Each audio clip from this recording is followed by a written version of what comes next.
Yo guys, today we are playing Malzahar, very aggressive setup, that Fire Touch, Axiom Arcanist, Absolute Focus, Scorch, a little bit of mana management from Presence of Mind, and we have Cut Down now. We already spotted that Katarina did ward based on the ping, I pinged, and we warded actually not in the pit but off vision, so they don't know if I warded the pit or not.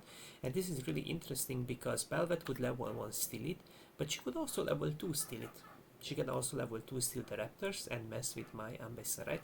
Now, what's really important to understand is that you wanna actually a small little detail before we miss out on it, which is really important against any champions like Gragas, Katarina that want to queue the first 3 minions. You wanna hit one of the backline minions, then walk away, which means all 3 of them will hit the same minion.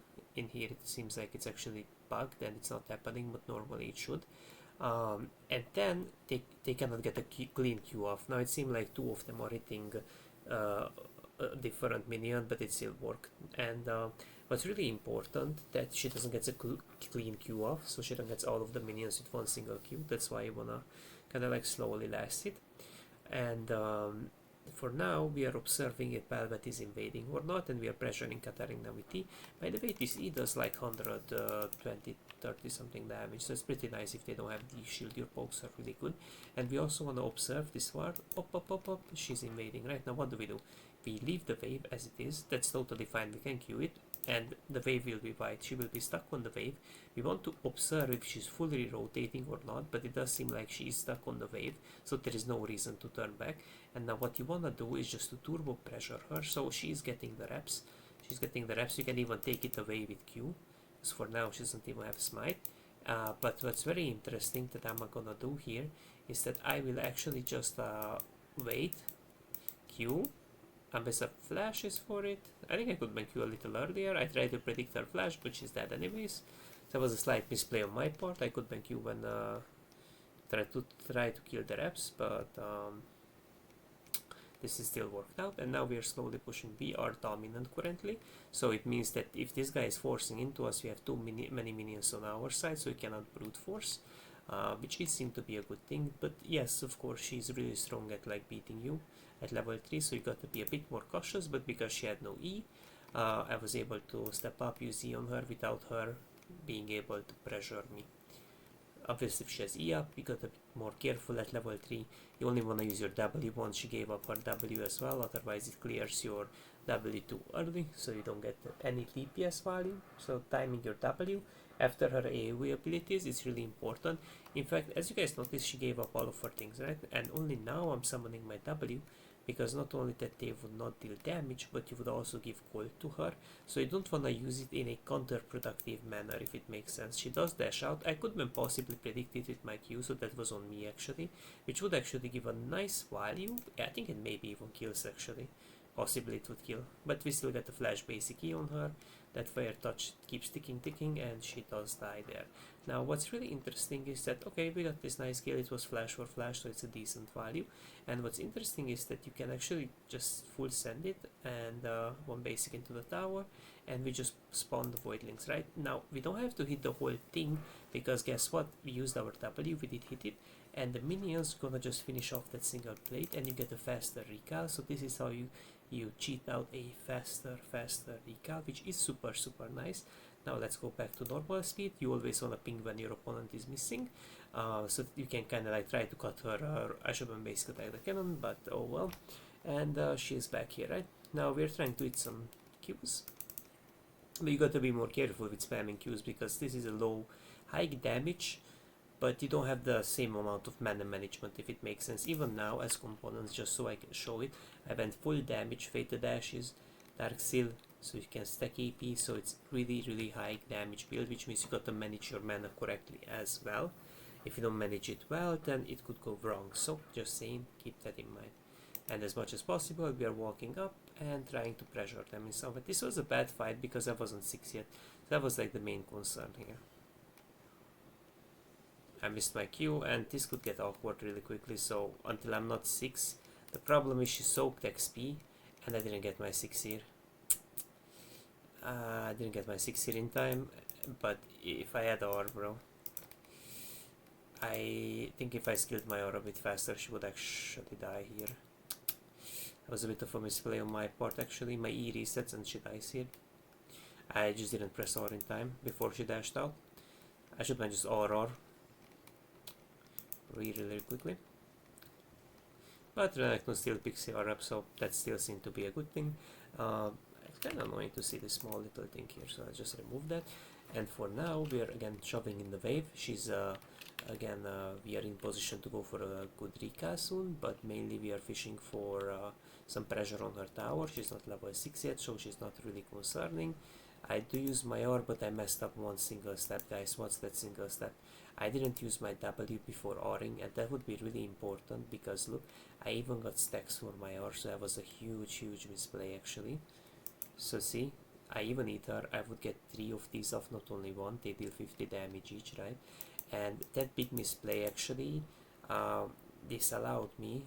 I should wait for a bit more mana and use my W, and she would die here, right? It was a really big misplay on my part because I really didn't use my W in time. And sadly she got lethal damage on me, so that was a bit of a misplay. I should then wait slightly for mana, then she dies, 100%. Now that's totally fine, let's move on. We are learned a little bit, wait a little bit for the mana, then you'll find lethal damage. So again, we are just building as much damage as possible. We are building, of course, Blackfire Touch, but we want to only maximize out our damage by getting the AP components.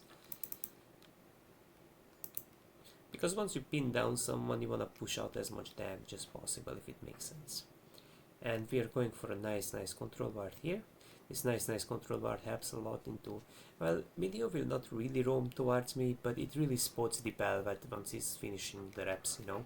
And often they're not specifically checking this bush for control wards, you know, or this bush, quite often they don't check it for controls. So you can actually get an obnoxious amount of uptime on that ward actually. Now she has R and we don't, so we still have to respect her to a good extent. Every time she jumps in, you want to punish instantly with your E. Keep your finger on your E. And look, that was a single E. That was like 300 something damage, point and click. Super nice. Now, what you want to do is that... Now, what do I do here in this replay, huh? I'm fake recalling, and sometimes when you fake recall, they will try to cancel your P, and you can get an E on them. This is kind of a low elo trick, so in higher ranks it doesn't really works. But you could do it and get some cheapies off, honestly. Try it, see how your opponent reacts to that, you know. It's just kind of a cheap trick though, so up to you. Someone mentioned cheap. Now look, we're slowly pushing here. We don't want to give her too much free CS, right? And for now, I think I sped it up for some apparent reason. I think I'm looking for a B at this point, right? I'm having a nice B, but I do suppose we are forcing something as well at the same time, no? Not really, because Belvet is not invading, huh? So it does look like this is a fake B. No, it was a fake B. I just didn't remember correctly like what's going on here. But that's on me. Now would it kill if I would R there actually? That's the real question. My E resets, my R does 200. So let me check. Let me check if it's lethal. So we E. I didn't basic attack, that was a bit of a misplay. Oh, I have ignite, I don't have ignite yet. So I would reset my E now, I would get half of my E back. Half of my E here.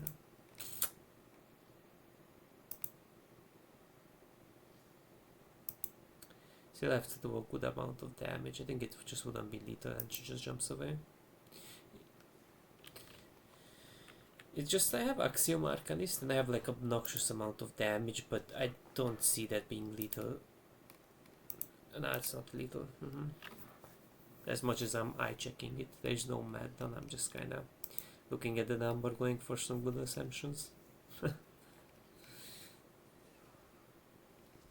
In here I'm brute forcing because Nami is here. A bit of a risky gamble because Belvet could be here to intercept, so that gamble is on you if you want to take it or not. Preferably you shouldn't, honestly, you shouldn't really. But you know, it still worked out. And you see, like Axiom Arcanist dealt a little bit of damage, But what's interesting is that it also reduces your R cooldown, which is really nice on Malzahar, because you want to spam this button as much as possible. So as far as you guys noticed, particularly you don't need that much mana to make it work. You can get Sapphire Crystal against like some more bullet spongy matchups, or in matchups where you want to poke more often with Q. But for real, you don't really want to go for too much. You don't want to go for too much mana over damage. She's roaming. Now, I don't want to keep this video too long, because partially I'm tired, and partially kind of did, show off like some good tips and tricks. This game was also really weird because we actually managed to win this, but it got a little bit flippy on some parts of the game. So I will not really like keep it too long. I will kind of like showcase one more kill, because I think we got most of the early game educational value out of this night matchup.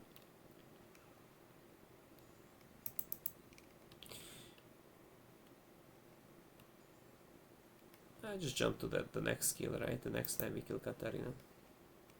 I just probably gonna be something really basic. It's not even.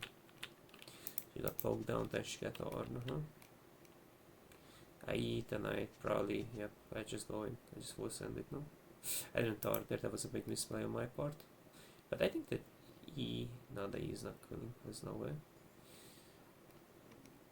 But I should ban R there. So this is why it's really nice to like rewatch your replays, because you could really easily like spot where he was played and just observe if you could do anything like better. Like in here I could kill this Katarina, and if I kill her faster with my R, I wouldn't even go this low on HP as an example. Although I got 2 of her sums, which is a big deal, so ups and downs I guess. But if she would have some follow-up, they could get a shutdown from me, so that could be a big downside. Now that's it for now. Have a nice day. See you guys in the next one.